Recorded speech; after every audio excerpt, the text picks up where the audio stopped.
Oi pessoal, nessa semana vamos falar sobre um novo microcontrolador, o Arduino.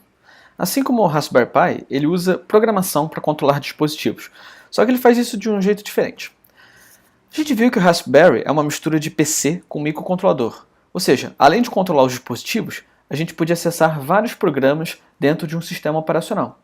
Já o Arduino só tem a parte do microcontrolador. O único jeito de interagir com ele é via programação. Isso traz vantagens e limitações em relação ao que a gente tinha antes. Vamos falar primeiro das vantagens então. A gente vai comparar aqui o Raspberry Pi modelo 3B com o Arduino Mega 2560, que são tipos topo de linha de cada plataforma. Começando pelo preço. Enquanto o Raspberry Pi custa em torno de uns R$ 200 agora, em 2018, o Arduino pode ser comprado por apenas uns R$ 60. O fato dele não ser um computador completo deixa a coisa bem mais barata de fabricar. Passando agora para os pinos, a gente viu lá no projeto 1 que os pinos da GPIO são desordenados e sem numeração na placa. Já os do Arduino são arrumadinhos e bem identificados. Isso parece um detalhe bobo, mas faz muita diferença entre side fios do dia a dia. Ainda na parte de pinos, o Raspberry Pi vem com 26 pinos digitais, sendo um deles capaz de fazer PWM. E a gente vai falar sobre PWM mais à frente. Já a Arduino Mega chega esbanjando com seus 54 pinos, sendo 15 habilitados para PWM. Isso é apenas a parte digital. Para entradas analógicas, não temos escolha nenhuma no Raspberry Pi, mas o Arduino tem 16 pinos com essa capacidade. No quesito acessórios, o Raspberry Pi vem com poucas opções sob medida, e é por isso que a placa do nosso laboratório fica toda cheia de fios. Já o Arduino tem um ecossistema bem mais interessante, o que ajuda muito na montagem. Vocês vão perceber isso em breve. Na questão da energia usada, o Raspberry Pi consome umas 4 vezes mais que o Arduino. Dependendo da sua aplicação, isso pode ser um problema. Em termos de complexidade, o Linux traz toda aquela bagagem de instalações e configurações, enquanto o Arduino é mais o esquema de plug and play, de conectar e sair usando. Por fim, e isso vocês percebem quando a coisa toda trava, Raspberry Pi demora um tempo para inicializar, ainda mais usando o VNC, enquanto o Arduino executa instantaneamente. Uau, tá parecendo que o Arduino é muito superior, né? Bom, tem o outro lado dessa moeda aí. Na parte mais de hardware, o Raspberry Pi destrói o Arduino.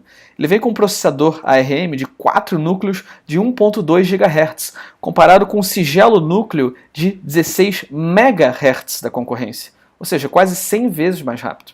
Em termos de memória RAM, saímos de 1 GB para 8 KB.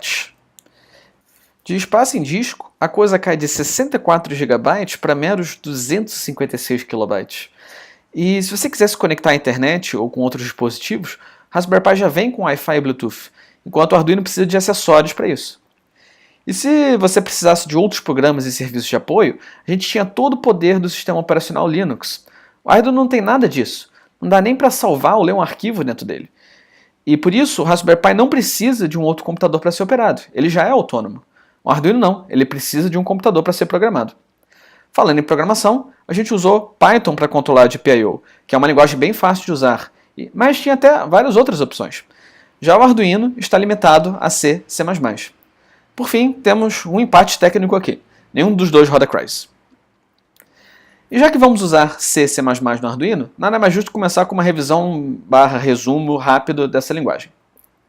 Em Python, a gente trabalhou com vários conceitos, operações, variáveis, funções, loops, etc. C e C++ vem com as mesmas ferramentas, só que com algumas diferenças. Para facilitar essa transição, é interessante ir fazendo comparações entre uma e outra. Em Python, dá para armazenar um número inteiro em uma variável desse jeito aqui. Em C++ é parecido, mas com dois detalhes extras. Primeiro, tem que colocar um int ali na frente, para dizer que essa variável é um inteiro. E no final, tem que terminar com um ponto e vírgula. O número decimal era declarado igual ao inteiro. Em C e C++, precisamos do prefixo float. Uma lista tinha elementos entre colchetes, e agora é entre chaves, mas repara também na sintaxe dizendo que a lista é de inteiros.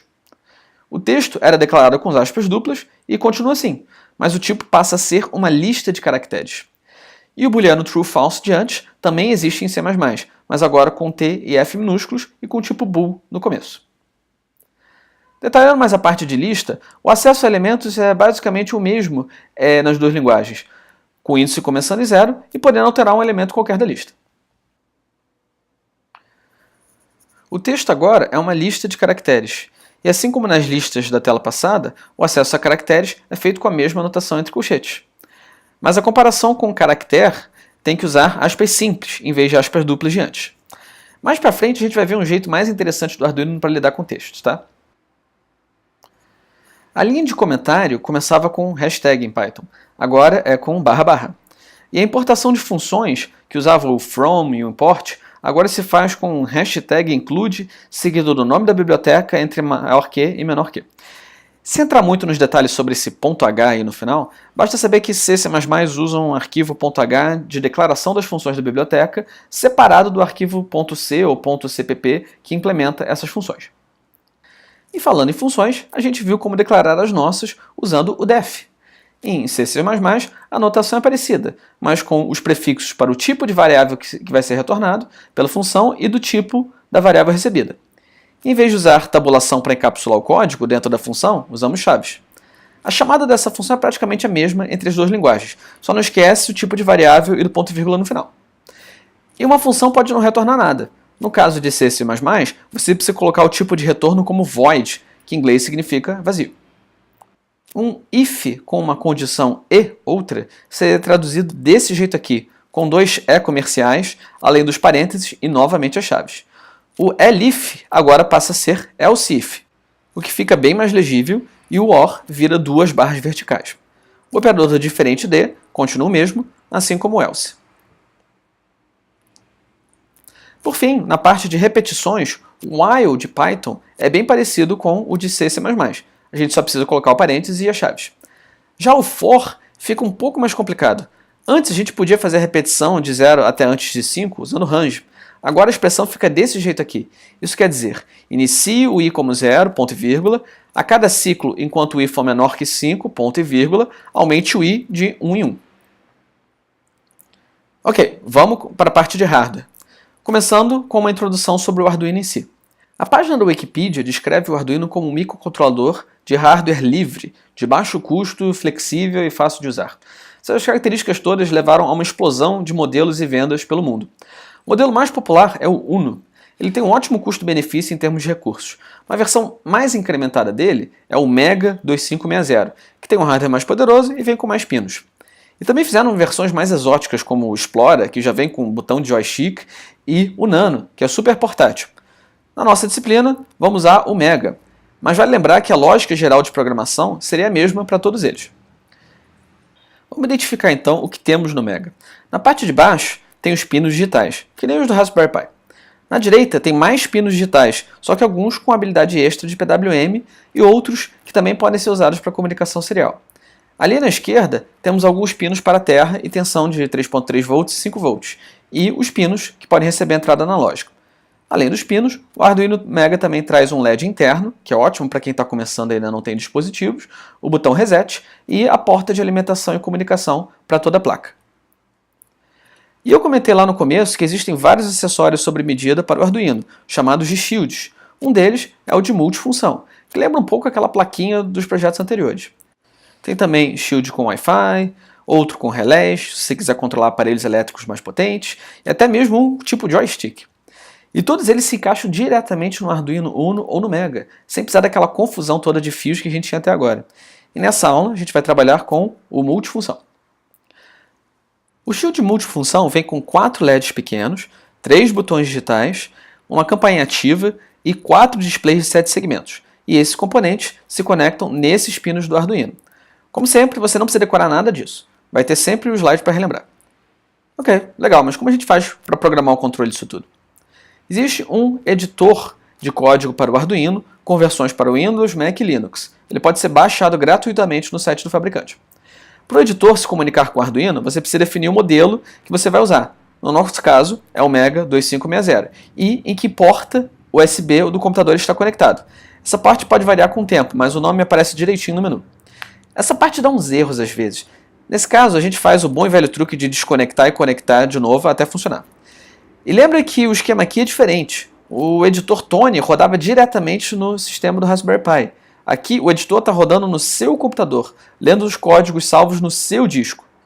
Ou seja, você escreve um programa no editor do seu computador e depois aperta o botão de envio, que compila o código e transfere as instruções de máquina para o Arduino via USB, para ele executar o programa. E como é a cara desse código? Se a gente comparar a estrutura geral do programa nas duas plataformas, dá para ver que eles são parecidos. Por exemplo, o código Python começava com a importação das bibliotecas, e em C++ também fazemos isso, só adaptando a sintaxe para a linguagem.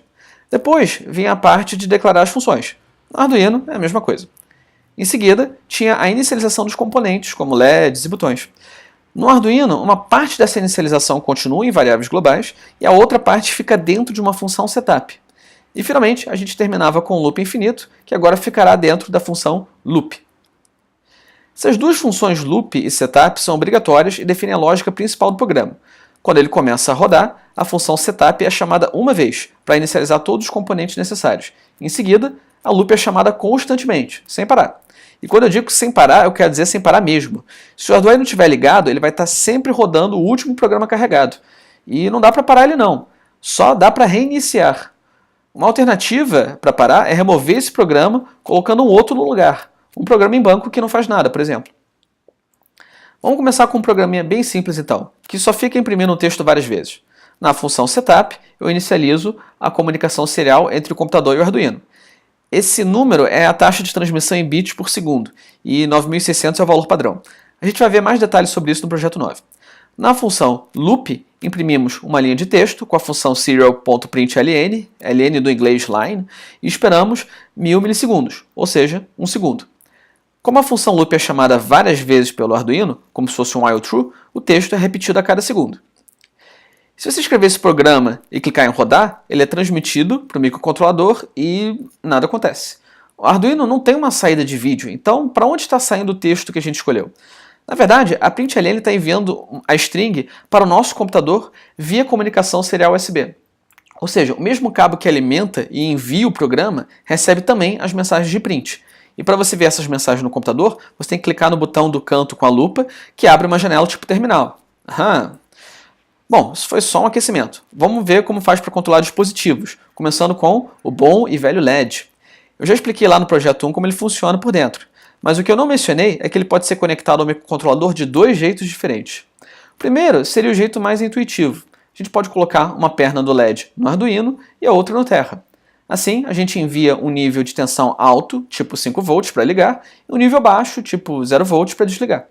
Mas também dá para fazer o contrário, ligar o LED entre o Arduino e a tensão alta.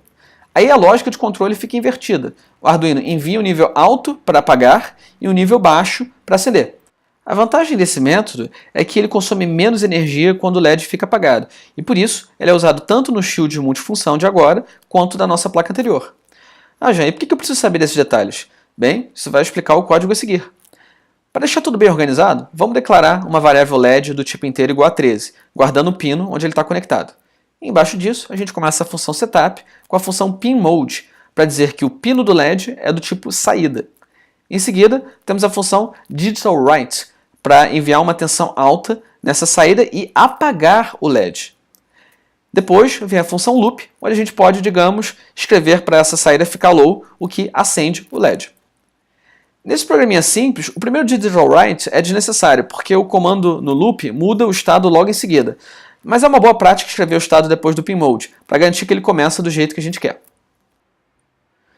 Mas vamos fazer um exemplo mais interessante aqui. Um que escreva low para acender, espere 1 segundo, escreva high para apagar, espere outro segundo e fica repetindo isso para sempre. Pronto, agora conseguimos piscar o LED. O próximo dispositivo é a nossa amada campainha ativa. Eu já falei bastante sobre ela no projeto 3, então vamos direto para o código. É o mesmo esquema de antes. Começa com uma variável para guardar o pino onde a campainha está conectada, inicializa o pino como saída e lança o nível lógico high para silenciar a campainha. E no loop, alternamos entre os níveis lógicos low e high com uma pausa para cada um, para soar a campainha como um alarme. E se você está atento, vai perceber que o código para soar o alarme é igual ao de piscar LED. A gente já tinha percebido essa semelhança lá no projeto 3. O terceiro dispositivo de hoje é o botão. Assim como o LED, os botões podem ser configurados de dois modos. O jeito mais intuitivo seria mandar uma tensão alta quando o botão é pressionado e a tensão baixa quando ele é solto. Mas também dá para fazer o contrário e mandar uma tensão baixa ao apertar e uma alta ao soltar. E de novo, o Shield escolheu o segundo método por uma questão de eficiência energética. Vamos então ao código com um exemplo bem simples, que acende um LED de acordo com o botão. A gente declara de novo o pino do LED como 13 e agora o botão no pino A1. Lembra que o Arduino vem com entradas analógicas? Pois é, o Shield resolveu colocar um botão no pino analógico 1. Mas o botão não é digital, já? Sim, mas os pinos analógicos também podem ser usados como entradas e saídas digitais, ou seja, tudo em ordem. Adiante. No setup, definimos o LED como uma saída, como output, e o botão como entrada, como input. No loop, monitoramos o estado do botão com a digital read. Se ela retornar low, significa que o botão está pressionado, e aí acendemos o LED.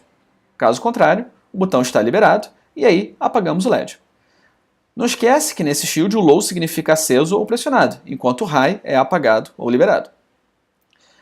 Ok, dá para monitorar um botão assim, mas no Raspberry Pi a gente tinha aqueles eventos legais com a GPIO Zero. Existe alguma coisa similar no Arduino? Bom, não tem na biblioteca padrão, mas a gente pode usar uma biblioteca de terceiros chamada GFButton. Existem várias outras alternativas, mas eu achei a GFButton bem parecida com a button da GPIO Zero, então vamos usar ela mesmo. A gente começa importando essa biblioteca com aquele hashtag include. Depois, iniciamos o botão no pino A1, desse jeito aqui.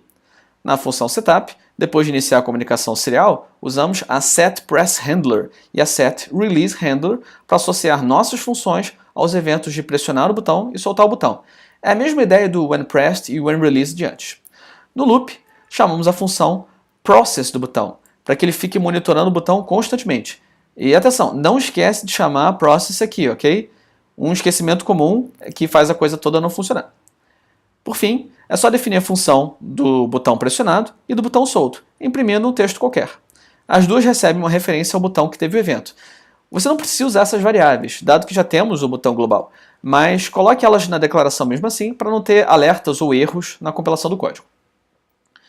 O último dispositivo de hoje é o display de 7 segmentos. Ele é mais limitado que o LCD de caracteres, mas dá menos bugs e é mais fácil de enxergar, então pode ser mais útil em alguns casos. E por ser uma novidade no curso, vamos explicar com calma como ele funciona. Como o próprio nome diz, esse display é composto por 7 segmentos luminosos. Vamos identificar cada um deles por uma letra de A até G. Ah, também tem o ponto decimal ali embaixo. Dependendo de como eu acendo cada uma dessas partes, podemos escrever várias letras e números. Por exemplo, dá para acender tudo e ficar com o número 8. Ou então apagar tudo. Ou só apagar 2 deles para fazer o número 2. Ou fazer esse padrão aqui de uma letra muito importante no alfabeto. Dentro de cada segmento temos um LED, que nada mais é do que um diodo que emite luz. Os diodos podem ser todos conectados dessa forma, com todas as saídas de catodo juntinhas. Por isso, esse esquema é chamado de catodo comum, onde cada segmento é aceso com um nível lógico alto. Mas existe também uma configuração alternativa, com todos os diodos virados ao contrário e ligados com um anodo em comum. Desse jeito, a gente acende os segmentos enviando low. E o Shield multifunção usa qual, Jean? O anodo comum? Bem, a maioria usa anodo comum, sim, mas alguns vieram como catodo comum, então você vai ter que testar na hora para saber. E o jeito mais intuitivo de controlar os 7 segmentos, mais o ponto decimal, seria ter 8 conexões com o Arduino, além do TR do VCC para alimentação. Só que isso é um desperdício. Para ter 4 displays, a gente ia precisar de 32 conexões, é muito fio. Então inventaram um jeito mais econômico de controlar isso, usando um chip registrador de deslocamento. Com isso, temos um controle serial com apenas 3 conexões, além da alimentação. O curso de técnicas digitais explica melhor como esse registrador funciona, então não vou me aprofundar muito nos detalhes. Basta saber que ele tem um pino para dados, outro para clock e outro chamado latch. A ideia geral é enviar os dados dos segmentos um de cada vez, usando o clock para salvar o dado atual e passar para o próximo. Por exemplo, o primeiro segmento seria definido como high e o clock sobe e desce para salvar esse dado dentro do chip. O valor lógico do segundo segmento é definido e depois o clock sobe e desce novamente para salvar. E isso se repete para cada um dos 8 valores a serem transmitidos. No final, o latch, que estava quieto até agora, sobe e desce uma vez para enviar todos os dados para a saída do registrador, que acende todos os segmentos corretamente. E para controlar 4 displays, o Shield de multifunção usa 2 registradores de deslocamento, um para enviar os segmentos e outro para escolher o display atual.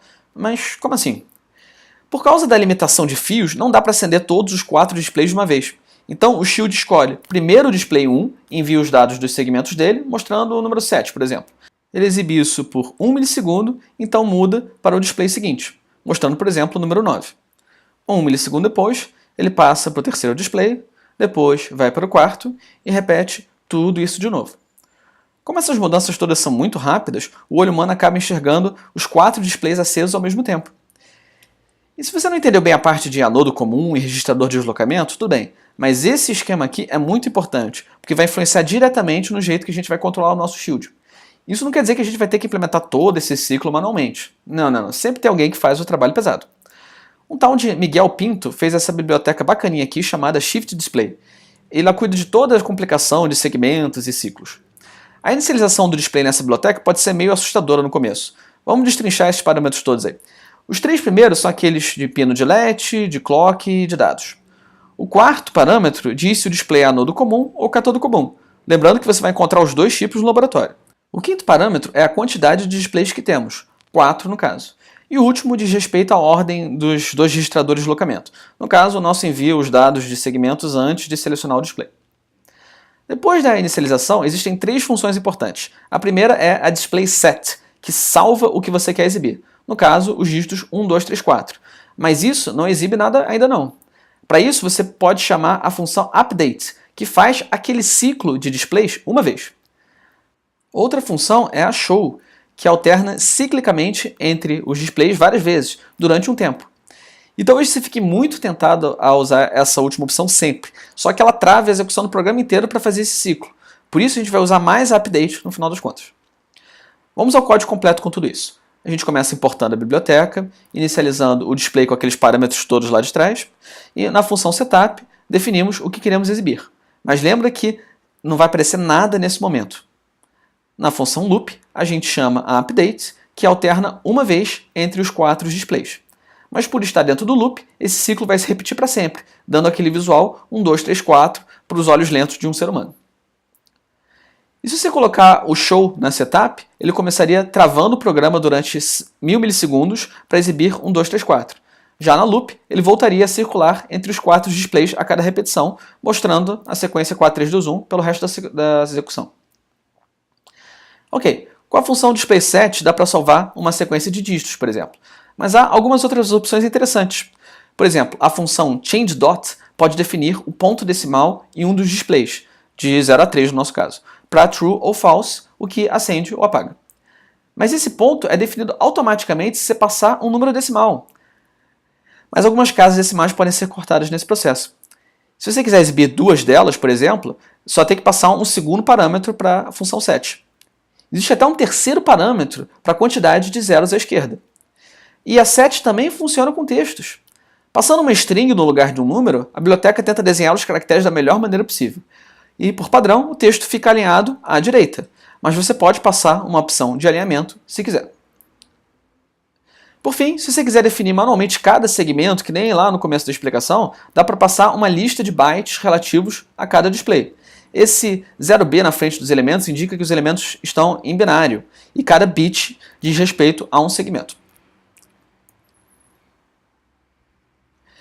A parte de controle de software fica entre aspas no Arduino, porque ele não roda programas como no Raspberry Pi. Em vez disso, vou aproveitar para falar sobre bibliotecas e recursos que não controlam dispositivos. E para falar sobre o recurso de hoje, vou começar com um exemplo de motivação. Imagina que a gente tivesse esse programa aqui. Ele inicializa o display com os dígitos 1, 2, 3, 4 e dentro do loop chama a função update. Ok, até aqui. Só que depois disso, o programador colocou um delay e um print de texto, para que ele apareça a cada 1 segundo. Qual é o problema do delay nesse caso?